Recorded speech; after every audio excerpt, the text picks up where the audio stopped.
Hello, everybody. Welcome back to FranklinCovey's On Leadership series. I'm your host and interviewer, Scott Miller. We're now strongly into our second year of On Leadership, which has fast become the world's largest weekly newsletter dedicated to the topic of leadership. Now, we all have a different definition of leadership. Some of that for you is high competence, some is high character, some is communication, discipline, decision-making. We try to touch on all of those topics as we interview guests. If you've had a chance to look at some of our previous interviews, they've been phenomenal. Doris Kearns Goodwin, Susan Cain, Dan Pink, Chris McChesney, Corey Kogan, Liz Wiseman, Seth Godin. The names go on and on. They keep getting better. If you've not had a chance to dip back into the archive, at this point now there's close to 60 interviews, each one that kind of gets better than the one before it. In fact, just this past week, we had a production meeting, and I asked the entire production team, about 10 people, which was their favorite interview. And everybody had a different name for a different reason, which I thought was great because I think we're touching on a lot of different ideas. And today is a great conversation with the famed author, speaker, really kind of social scientist, communication expert, Julian Treasure, who's written many books, including How to Be Heard. His TED Talks, get this and sit down, have been viewed by over 90 million people worldwide. I could not be more honored to have Julian Treasure on today's On Leadership program. Welcome, Julian. Thank you so much, Scott. Good to be here. No pressure at all. You just said they get better and better. And after that list of names, I'm feeling quite nervous now. Well, I know you are a big fan of Dr. Stephen R. Covey because you mention him in the book, and you're a fan of one of our co-founders and my dear friend, Hiram Smith. You mentioned an interview in your book, so I feel like we're right at home. So kind of welcome back.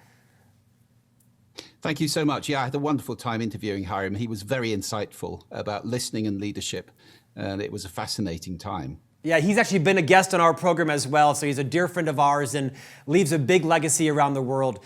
Julian, I want to take a few minutes before we get into the book and have you share with our audience kind of what your journey is, kind of, what was your expertise? How did you become so passionate about this topic around communication, sound, noise, listening? We'll get into all of those. Give everybody kind of a sense for how you got to where you are.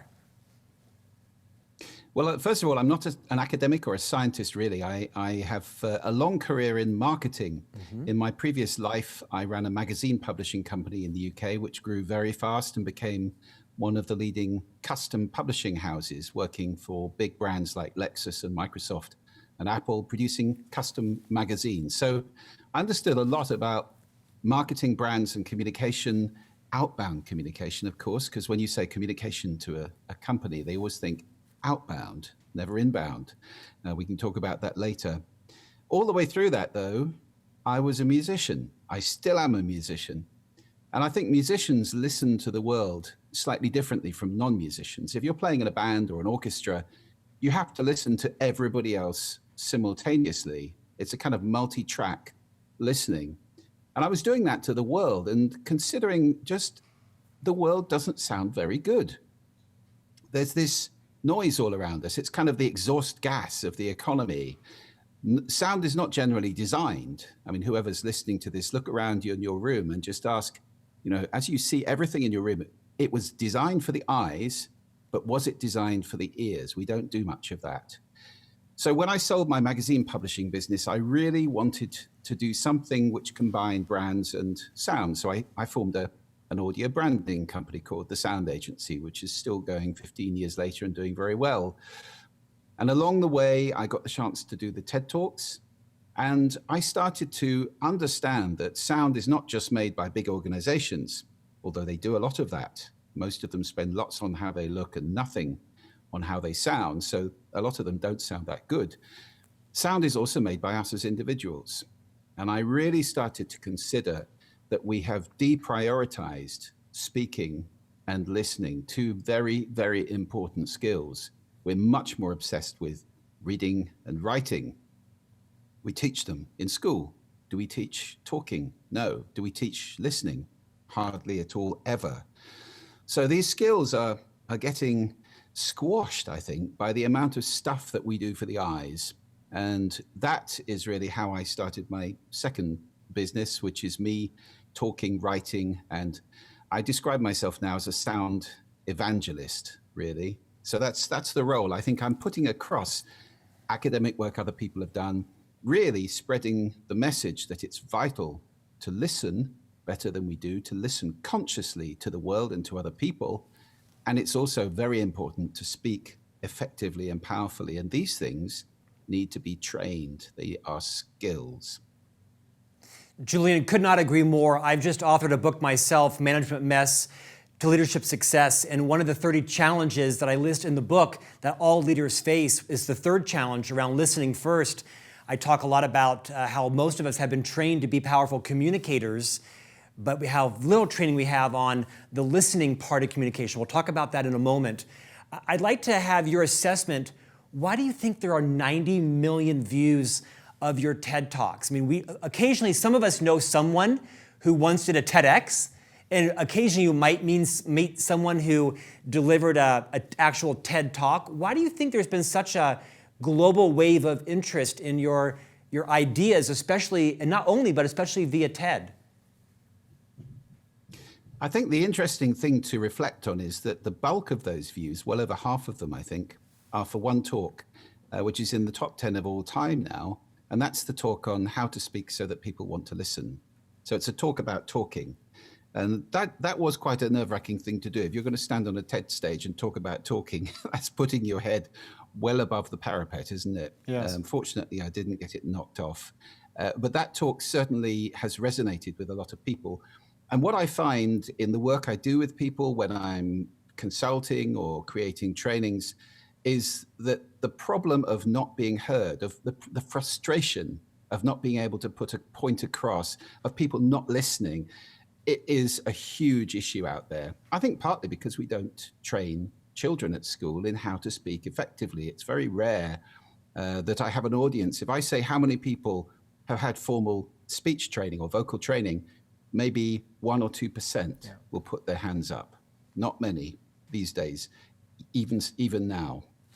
So I think that's resonated. The other ones about sounding, the one on listening has been seen by 1/5 as many people, which says something, doesn't it? We're much more focused on sending than on receiving, generally, on speaking than on listening. And that's true for organizations just as much as it is for individuals. The other ones on sound, I think it's a reaction I've had very often is, that is so obvious, and I'd never thought of it before. So perhaps, I've got a talent for uncovering what we call in this country the bleeding obvious and revealing it when it's been under people's noses all this time. The fact that buildings are poorly designed and are often not fit for purpose, schools, hospitals, offices, they're places we inhabit a lot, and the noise in them is killing us, literally in some cases. So I think the effects of sound on us, the importance of listening, these are things that everybody knows intuitively, but perhaps they've got squashed because the world is just so noisy. We've got into the habit of suppressing our consciousness of sound. Julian, let's use your most famous TED Talk. I mean, it has, I think, just shy of, 40 million views on TED alone. Deconstruct it for a moment. What are some of the things you think you did well in terms of your posture, your movement, your body language? You talk about how to hold the microphone. And as you now have taped it, what are some of the things you think you got wrong that you could have done better as people now, watch it maybe for the first time after this interview? What did you get right and what did you get wrong? In terms of getting things right, I was lucky that I'd done 4 previous TED Talks, so I was quite seasoned by that time. And the first TED Talk I did was very nerve-wracking. You look out into the audience, oh, there's Bill Gates, oh, there's Sergey Brin, oh, it's like that. And it's not unintimidating to be speaking to that group of people. Once you get used to it, you can get used to anything. As I say to people in the trainings I give on public speaking, the more you do it, the more comfortable you become. I'm off very shortly to speak to an audience of 16,000 people. Well, that's a big audience, but I'm not frightened. I'm feeling excited, but not frightened. It's a different feeling. Excited is good. Excited is adrenaline, is getting you ready. So I suppose I was lucky that I had done this before. I felt comfortable in that setting. I knew what I was doing, and that probably gave me a lot of confidence. Also, I'd worked with the TED people. They're very, very good. Before you give a TED talk, they work very closely with you, honing the talk and making sure it's pithy and the right length and you're covering the right material. I originally was trying to cram even more in to that talk, and they advised me to cut some stuff out, which I did, and I'm very glad I did. I was going to cover something on public speaking. There simply wasn't the time, and it would have lost focus. I honed it and honed it and honed it, which is what I do with a lot of the talks I give. I really think about, there's a concept in my book, which you'll remember, which is that you always speak into a listening. So it's very important to think about, who am I speaking to, or whom am I speaking to? What's the listening I'm speaking into? What is the pain these people are feeling, or what are the issues they've got, or how can I help them? What gift can I give them? And I had thought very clearly about those things for that talk. And I was very clear that there was a lot of ineffective talking going on in the world. So I came up with that list of 7 deadly sins of speaking, which perhaps we'll talk about a little bit later. Making lists is a very good thing to do in a talk, and I did that very well, I think. I think I could have gone into a couple of the things in more detail. Perhaps the vocal toolbox I had to do extremely quickly. And so, perhaps I could have negotiated a couple more minutes with Ted and done a bit more detail on the vocal toolbox. But overall, I would have to say on that talk, from the way I feel about it, I think I knocked it out of the park on that one. I don't always. I think the evidence of 40 million people would probably agree with you. Julian, let's take some time and talk about listening. One of the things that really struck me in the book, of many sort of pokes to be more self-aware, you talk about how you can tell a poor listener by sort of many measures. One of them was the person in the meeting who's always asking for someone to explain the concept to them back again. And that's me. And I really was kind of humbled by that assessment. In most meetings I'm in, my mind gets distracted. I'm in lots of meetings. I have lots of things going on. And I think, although I'm a fairly effective verbal communicator, that's debatable, I'm a horrifically ineffective listener. And I'm always that person who is trying to have something re-explained to me. What tips or advice would you give people to pretty immediately and deliberately increase their effectiveness on listening? There are some exercises throughout the book which I think help with that. But the first and most important thing to realize is that listening is doing something. It's not the same as hearing. Hearing is automatic, just like your heart beating, breathing, everything else that's autonomous in your body. You hear everything, actually. Listening is a skill, and you're doing 2 things actually when you listen. First of all, you're selecting things to pay attention to. Out of all the things you hear, you pay attention to some of them, not all of them. And the second thing you do is you make those things mean something. You interpret them. And a lot of sound affects us by association or interpretation in that way. So my definition of listening is making meaning from sound, and it is absolutely a skill. Now, if you become conscious that you're doing something here, then you will become conscious if you stop doing it and retreat back to hearing the meeting. Hearing a meeting isn't very effective. Thinking about what I'm going to have for lunch, or, I forgot to turn the oven off, or whatever it might be that you're thinking about, you're still hearing, but you're not selecting and you're not interpreting. So there's no reaction going on, there's no meaning making going on, and you're not actually going to perceive a lot. We're not very good at listening. The general numbers I've seen, we retain something like 1 word in 4 of what we hear. So it is work. That's the thing, Scott, it is work. And I think a lot of this is about preparing yourself, being willing to do the work, going into a meeting and saying, I'm going to listen. I talk about the 4 C's of effective listening, and one of them is commitment. And that is to say, I'm going to listen in this meeting. I'm not going to pick my phone up. I'm not going to do my email. I'm not going to worry about that thing that I left back in the office. I'm actually going to be present. So in a way, it's a form of consciousness, it's a form of awareness, and it's a very, very powerful thing to do, because I really think there are huge numbers of people on this planet who've never had the experience of being fully listened to. We're so used to doing multiple things at the same time. So that would be my biggest tip to you, Scott, would be to make the commitment to yourself. I mean, you could do it to other people if you really want to get grandiose, but to yourself, as you go into the meeting, say to yourself, this one, I'm going to listen and take it as an exercise. It's exciting to do it that way. I think it's great advice, especially for me, because listening really is a selfless gift, is it not? It really makes you get on the other person's timeline, on their agenda, on their thoughts, and deliberately eliminate all of the consciously deliberately eliminate the distractions in your mind. It's easier said than done.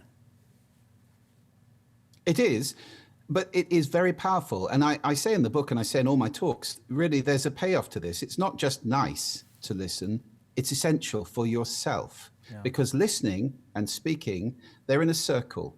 And this is the central thesis of the book. It's not, I speak, you listen. It doesn't work that simply, because the way I listen affects the way you speak, and the way you speak affects the way I listen. And further, the way I listen affects the way you listen, and the way I speak affects the way you speak. So we've got this complex interaction going on in a circle the whole time. If you want people to listen to you and get your message across, listen to them. Listening is underpinning speaking all the time. And somebody who isn't present and doesn't listen to other people tends to come across as rude or not very effective in their communication, because they'll be delivering non sequiturs the whole time. It's a kind of, anyway, I was thinking about this, and everybody goes, hey, that's got nothing to do with what we were just saying. Right. So that kind of communication isn't tremendously effective. What listening always creates is understanding. And if you want to lead people, how better to do that than by understanding them? And this was actually something Hiram Smith said to me in the interview. He said, listening is the most important skill for any leader. He did. That was a great interview in the book. The book is exceptionally rich with practical advice. One of the insights as we move to kind of the speaking part of communication, or of being heard, was I also was struck by your comments around volume. I tend to be a fast and persuasive, but very loud speaker. And I don't know if it's because as I've aged, my hearing's not as good, or it's a subconscious strategy to persuade people, but I tend to talk much louder than I need to. What advice would you give people that tend to talk too soft or tend to talk too loud? Is that the right way to describe it? How can someone monitor if the volume of their voice is working for them or against them? There are a lot of ways of doing this. And again, the key is consciousness, is asking yourself the question. Many of us don't ever think about the way we're delivering content. There's this huge assumption many people make, which is everybody listens like I do. So I'm fine talking the way I like to hear people. That's not true. Everybody's listening is unique. So you're always speaking into a different listening. And so it behooves you, if you really want to get the ball over the net and to deliver your message effectively, ask yourself, what's the listening I'm speaking into? And then moderate or modulate your delivery style to fit. That's called building rapport. There are books and books on this, which is matching and mirroring people's pace. If you're talking to somebody who's very, very slow and really calm, drives me crazy. Then a kind of, then a bombastic and aggressive style of delivery is just going to upset them, and it won't work. Right. So out of respect for other people, ask that question. It's one of the most important questions I talk to people about in the book. Ask the question, what's the listening? What's the listening? If you're with a bunch of people who speak loud and fast, then speaking loud and fast is going to be brilliant. And you may have to up your game a bit to compete with them. If, on the other hand, you're with a group of people who are very quiet and somnolent and restrained, then it's probably better to tone it down a little bit. So what I'm saying, Scott, is there's no right answer. There's no one size fits all here. What's important is to think carefully about how you're being received and to listen to the listening, and then you'll automatically start to deliver in a more effective way. Julian, I want to save time to talk about posture, body language, and the 7 deadly sins. But first, let's talk about word choice. You have some thoughts on being more deliberate about the words we choose to communicate ideas and describe things. Give us some insight around how each of us can become more conscious and aware of the power, positive and diminutive, of the words that we use. Yes, I think words are very powerful indeed. And you only have to look at human history to understand that's the case, whether they're printed or said. And I would tend to say spoken even more powerful than printed, although you can obviously publish printed work. But these days, the spoken word gets published too. And, the YouTube phenomenon shows us that. I do get frustrated by what I call language devaluation or language inflation. Once upon a time, it was fine to be excited about things, and now you have to be super excited. And I guess in 5 years, we'll have to be super, super excited, because super excited won't be excited enough. That kind of hyperbole is devaluing a whole bunch of words that get left behind. So, for example, we've got all these words now that just mean nice, like amazing, fantastic, brilliant. I mean, they all just mean good or nice now. They used to have special meanings. So I think it's quite a powerful exercise, and it's one I recommend in the book. Take it on for a day, if you like, anybody listening to this, to say exactly what you mean without the hyperbole that tends to go along with modern conversation. So yes, I think words are incredibly important. It's also very useful to ask yourself how much negative language you're using. There's a couple of the deadly sins which are around negativity or judgmentalism. And if you tend to use the word not a great deal, that's something to look out for. Another one that I've banned from my vocabulary altogether is the word should. I can't think of a single useful situation for that word, really. It's a very judgmental word. I should lose weight. I'm judging myself. You should be doing a much better job than that's judging you. So there are other ways of saying things without using the word should. There are many examples of these kinds of things, but you can always replace but with and it actually improves the sense of what you're saying. Probably 99% of the time it would anyway. So language is important, and it's important to be clear and clean in the words that you're using. Julian, do me a favor. Will you repeat that challenge to everybody about maybe perhaps starting tomorrow? Because I think that is one of the best insights you've shared thus far around eliminating the extraneous hyperbole. So kind of challenge everybody, including me, tomorrow to take that challenge again. Okay, so take this on tomorrow. You're listening to this today. You probably need to gear yourself up for this one. The challenge is say exactly what you mean, and you will be amazed by how challenging that actually is. Removing all the verys and reallys and amazings and fantastics, all the hyperboles, all the you never listen to me. Really? Never? I don't think so. All of these things that we do in language, which tend to create arguments or stoke arguments up, or which allow us to be louder and larger than we need to be in a conversation. It's a very beautiful skill to say exactly what you mean. You might enjoy it for a day. You might even decide to continue it. Julian, I think I'm guilty of it, and here's my premise, and you can deconstruct this and send me to a therapist or a coach. My sense is in this uber competitive environment with onslaught choices, opportunities, options, decisions, you want to cut through the clutter. You want to influence. You want to persuade. And so I find myself sometimes, to my own detriment, of explaining something in a way that is, hyperinflated. I once used the term, I'm known for using the term unconscionable. Like that decision is unconscionable. No, the Holocaust was unconscionable. I'm not sure this decision. Any premise as to why people like me, that are otherwise truth tellers and credible people, tend to inflate our language? Why is it?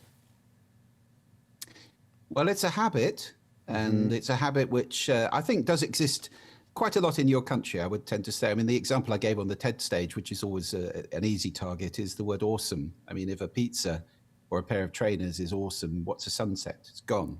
How do we describe that thing that engenders a sense of real awe in us? So I think it's a shame that the language gets reduced in that way and watered down. It's a habit, and I understand completely that it becomes a kind of game of competition. It's almost like the competitive speaking thing. A lot of it's about looking good, about being noticed, about being right, and so forth. These are some of the habits which I talk about in the book, which aren't necessarily tremendously useful to us. And I think the American author Harville Hendrix said you can either be right or be in a relationship. And I think there's a lot of truth in that. That's awesome. So these are natural human tendencies. And just as, a lot of us eat more than we would want and would like to lose weight, or we feel we should exercise more. Oh, there was that word. We feel we could exercise more. These language inflation things, they become habitual, especially in a world where we're always on, we're fast cut, we're multiple input, everything's got to be bigger and bigger and bigger.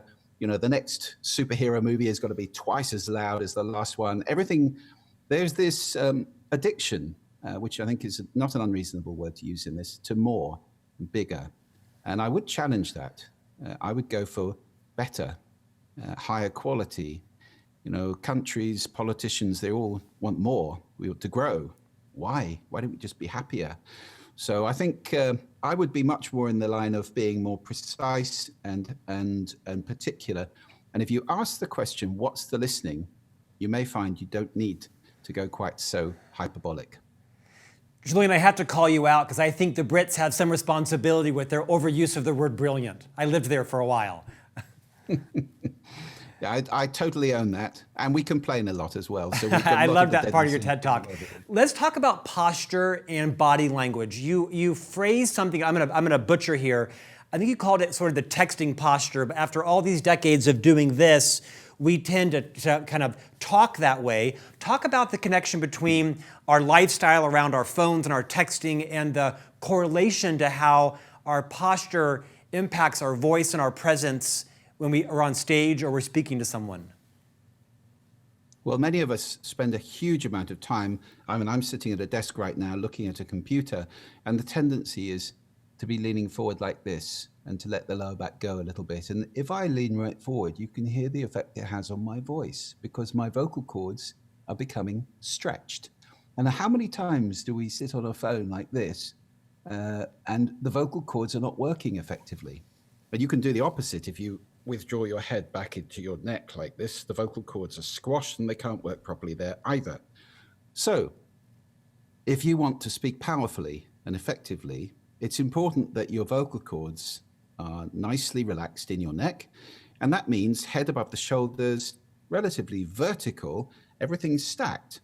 There's a great way to visualize this, which is imagine a string in the top of your head and everything is dangling from that string. You can do it sat down, as I am now, or you can do it standing up. And it's what I always do when I come on stage and deliver a talk. String on the top of the head, everything loose and relaxed. It puts your shoulders back and down, puts everything vertical. And if you want to get very, very powerfully fixated on the stage, you can visualize roots going from your feet into the ground. And that is a great way to stand to deliver any talk. And it'll also reduce extraneous, irritating movement. So if you're talking on stage, try that one out. String at the top, roots at the bottom, everything relaxed in the middle. Off you go.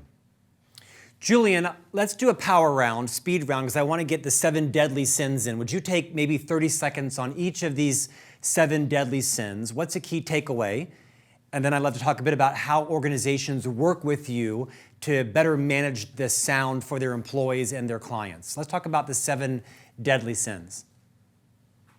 Okay, very quickly.